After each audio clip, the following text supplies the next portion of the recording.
먼저 2015년 12월에 고점에서 금리 인상이 시작된 후 QLD는 33% 하락이 나왔습니다. 저때 나스닥은 약 16% 정도 하락했었습니다. 그리고 현재 나스닥은 약 12% 정도 하락 중이죠.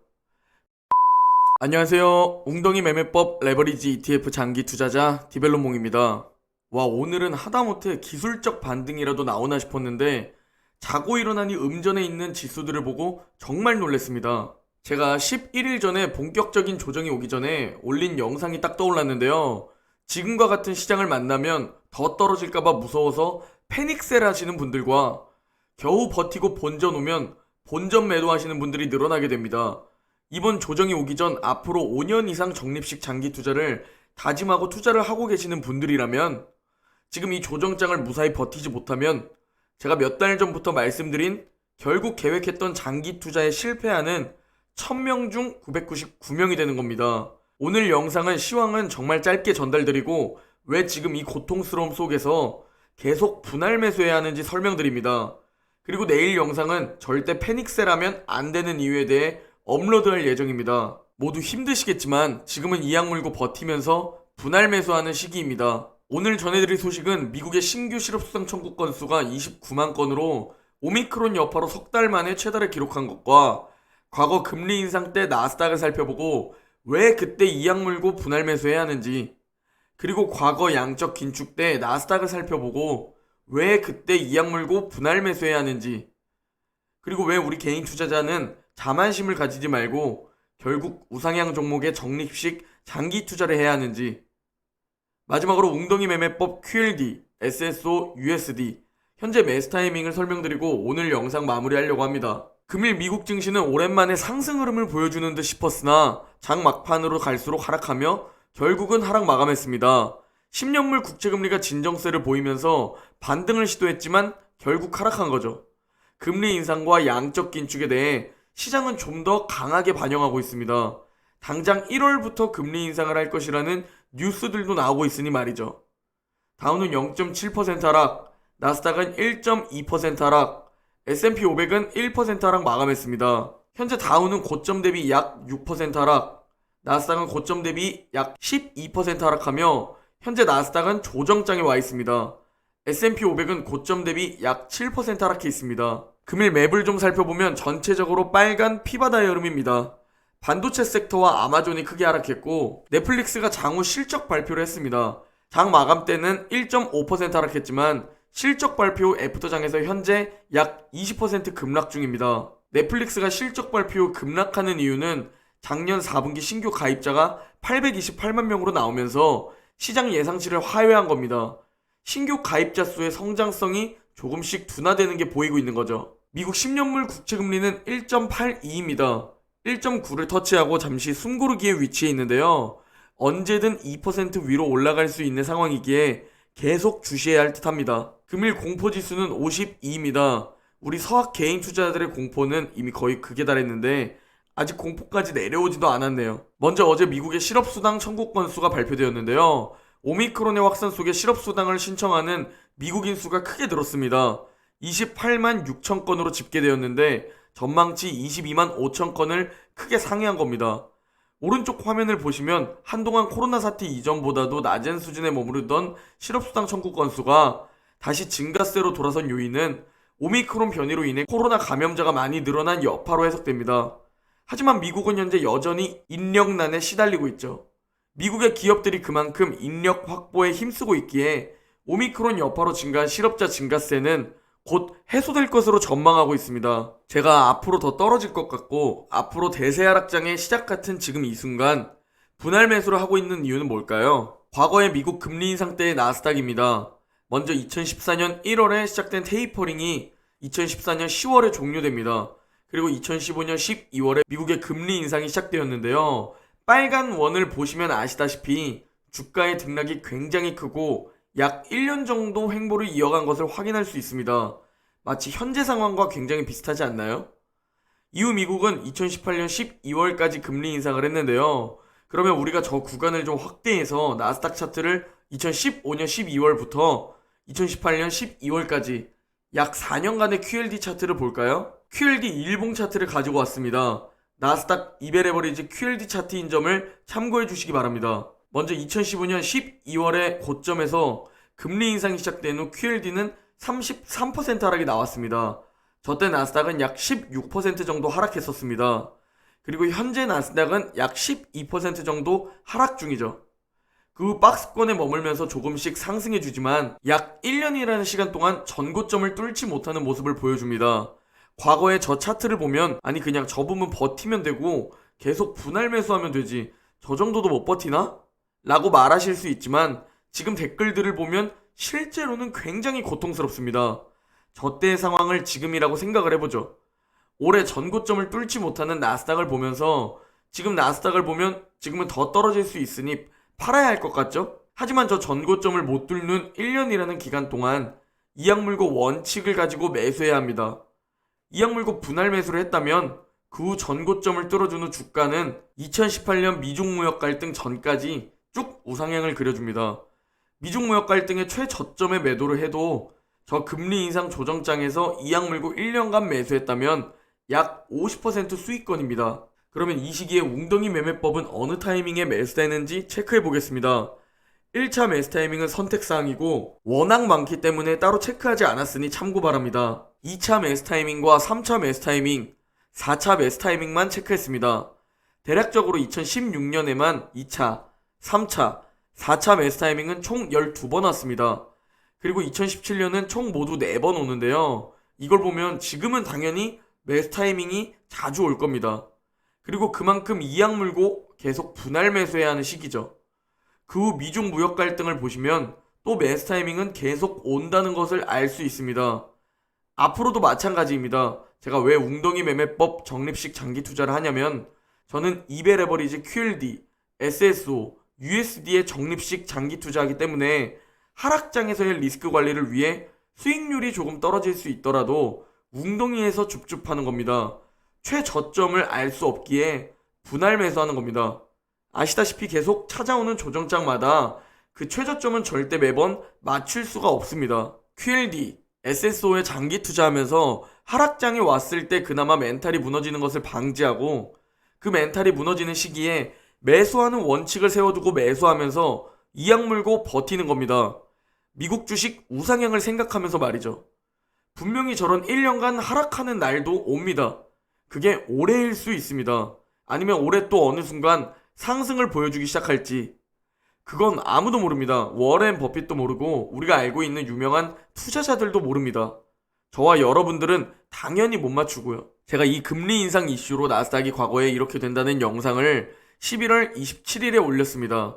그리고 저때 QLD 가격은 $90였습니다. 저 영상에서 제가 한 말이 뭘까요?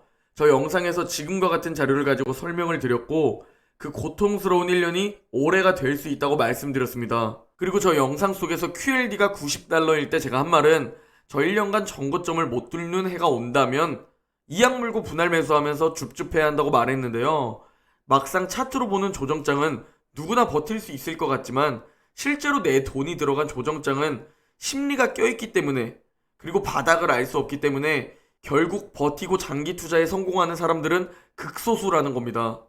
이미 우리는 작년부터 올해 금리 인상에 대한 조정장을 어느 정도 예상하고 있었습니다. 어디가 바닥일지 모르니 원칙대로 분할 매수를 하는 겁니다. 다음으로 올해 양적 긴축을 한다는 이슈가 나옴에도 제가 계속 이 조정장에서 분할 매수를 하고 있는 이유는 뭘까요? 과거의 금리 인상 시기부터 양적 긴축 종료까지를 살펴보려고 합니다. 먼저 2017년 10월 양적 긴축이 시작되었고 2019년 9월 양적 긴축이 종료되었습니다. 약 2년의 기간인데요. 그동안 나스닥 200레버리지 QLD는 약 60% 상승해주는 모습이었습니다. 심지어 중간에 미중무역 갈등이라는 큰 악재를 만나며 보시다시피 대폭락이 왔었는데도 말이죠. 그리고 이 기간에서 웅덩이 매매법은 언제 매수를 했을까요? 1차 매수 타이밍은 선택사항이기 때문에 따로 체크를 하지 않은 점 참고 바랍니다. 이 기간에서 2차와 3차 그리고 폭락 때만 찾아오는 4차 매수 타이밍까지 있었습니다. 2차와 3차는 약 2년 동안 14번 정도 찾아왔습니다. 먼저 2018년까지 보면 완벽한 저점이 아닌 저점 부근에서 분할 매수를 했는데 화면의 차트를 보면 폭락이 한번 보입니다. 바로 유명한 미중무역 갈등 폭락입니다. 그리고 현재 러시아와 우크라이나의 갈등이 이런 비슷한 사태로 연결될 수도 있겠죠? 미래는 아무도 모르니까요. 이때가 웅덩이 매매법 4차 매수 타이밍입니다. 저럴 때 장기 투자의 1000명 중 999명이 떨어져 나간다고 합니다. 물론 지금과 같은 그냥 조정장에서 떨어져 나가는 장기 투자자도 분명 많을 겁니다. 그리고 2019년부터의 웅덩이 매매법 매수 타이밍들입니다. 변동성도 크고 지금 사는 게 너무 빠르다. 반등할 때 사라는 분들도 정말 많습니다. 당연히 그걸 알면 그렇게 하시면 됩니다. 10번 예측을 해보시면 아실 겁니다. 자주 틀린다는 걸 말이죠. 그리고 저는 매번 최저점에서 반등을 맞추는 투자자는 없다고 확신합니다. 심지어 워렌 버핏의 파트너인 찰리 먼거도 최근에 중국 주식에 물려서 30% 손실 중이라는 뉴스를 들어보셨을 겁니다. 그리고 최근에 추가 매수했다는 뉴스도 나왔죠. 저는 그 반등을 매번 맞추지 못하기 때문에 원칙대로 지금과 같은 조정장, 즉 웅덩이가 파일 때 이악 물고 분할 매수하면서 적립식 장기 투자하는 겁니다. 멘탈 유지를 가장 핵심 요소로 두고 우상향 종목에 장기적으로 적립하는 거죠. 그 멘탈 유지에서 꼭 필요한 건 내가 투자하는 방법과 내가 투자하는 종목에 대한 확신입니다. 그러면 왜 우리가 이런 조정장에서 패닉셀하지 않고 장기 투자를 해야 할까요? 현재 손실권에 계신 분들이 왜 본전 손절하지 않고 장기 투자를 이어가야 할까요? 역사상 S&P 500 지수의 보유기간별 평균 수익 확률입니다. 하루를 보유한다면 53%의 확률로 수익, 1개월을 보유한다면 62%의 확률로 수익, 한 분기를 보유한다면 67%, 1년을 보유한다면 73% 확률로 수익, 5년을 보유한다면 86% 확률로 수익, 10년을 보유한다면 99% 확률로 수익, 마지막으로 20년 이상 S&P 500을 보유했다면 무조건 수익을 봤다는 겁니다. 즉 단기간 동안 주식시장의 상승과 하락을 맞추는 것은 투기와 같습니다.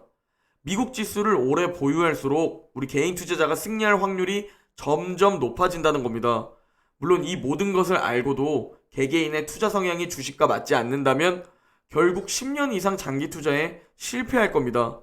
적립식 장기 투자를 마음먹었는데 지금의 조정장도 너무 고통스럽고 잠이 안 오시는 분들이라면 솔직하게 그리고 냉정하게 투자 성향이 주식과 맞지 않는 겁니다. 하지만 전 지금 전혀 고통스럽지 않고 계속 웅덩이에서 줍줍하면서 드디어 QLD 800주를 달성했습니다. 올해 1월 1일에 힘든 시장이 될 것 같아서 수익률보다는 수량에 집중해서 QLD 1000주까지 모으는 게 제 올해 목표 중 하나라고 말씀드렸는데 앞으로 200주 남았습니다. 저는 정말 열심히 일하고 아껴서 1000주를 올해 꼭 모으고 싶습니다. 그리고 제가 직접 이런 구간에 버티면서 분할 매수를 하면서 다 보여드리고 있으니 시간이 지날수록 점점 제 투자 방식에 대해 확신을 가지시는 분들도 늘어날 겁니다. 지금은 당연히 고통스러운 조정장이니 지금 분할 매수 못하시는 분들 많을 거라 생각합니다. 하지만 나중에 몇 년 뒤에 전 달라져 있을 겁니다. 제 계좌도 분명히 달라져 있을 겁니다. 그리고 그때 확신이 생긴다면 그때 투자하셔도 상관없습니다. 복리 효과에서 굉장히 중요한 투자 기간이 꽤 줄어들겠지만 확신이 없어서 실패하는 것보다는 훨씬 낫다는 생각입니다. 여러분들도 잘 생각해 보시기 바랍니다. 내가 정말 코로나 정도의 폭락이 와도 지금 투자하고 있는 이 종목을 패닉셀 안 하고 버틸 것인지 말이죠. 자, 이제 웅덩이 매매법 QLD, SSO, USD 현재 매수 현황에 대해 설명드리려고 합니다. 먼저 나스닥 200레버리지 QLD 일봉 차트입니다. 먼저 검정 박스에서 양적 긴축에 대한 악재가 나오며 2차 매수 타이밍이 시작되었었습니다. 2차 매수 타이밍은 61선 부근이지만 5일 동안 분할 매수하는 거기에 그 5일 동안 121선 아래까지 내려가도 그 아래에서 매수했었습니다. 그리고 현재는 3차 매수 타이밍 5일차 비중까지 모두 매수 완료했습니다. 지금 거의 200일선 아래에 위치해 있지만 여전히 3차 매수 타이밍이었습니다.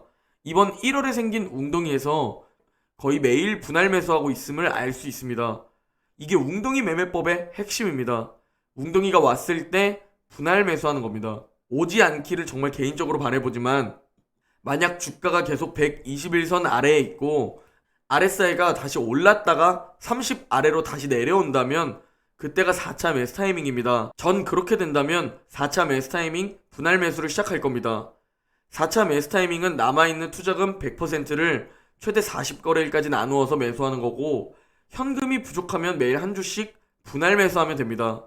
제 영상을 매일 보시는 분들은 아시겠지만 웅덩이 매매법에 투자할 돈 말고 멘탈 혹은 폭락장에 대한 방안으로 스스로의 멘탈 그릇에 맞게 10%에서 30%를 종목이라고 생각하고 매수 안 하고 그냥 들고 계시라고 말씀드렸습니다. 또 결국 경제적 자유를 얻기 위해서 지금 당장 열심히 일하고 아껴서 최대한 투자하는 겁니다. 가장 확신이 있는 종목들의 말이죠. 다음은 S&P 500 이베레버리지 SSO 일봉 차트입니다. SSO는 검정 박스에서 2차 매수 타이밍 매수를 완료했습니다.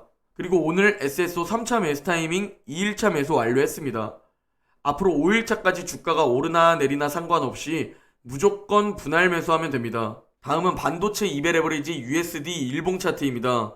USD는 검정 박스에서 2차 매수 타이밍 매수를 모두 완료했습니다. 그리고 USD 역시 SSO와 마찬가지로 3차 매수 타이밍 2일차 매수 완료했습니다.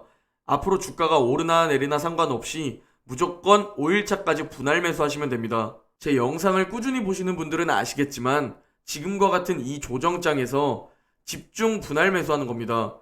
그리고 또 다시 올 조정장까지 매월 열심히 투자금을 모으는 겁니다. 그걸 반복하는 적립식 장기 투자입니다.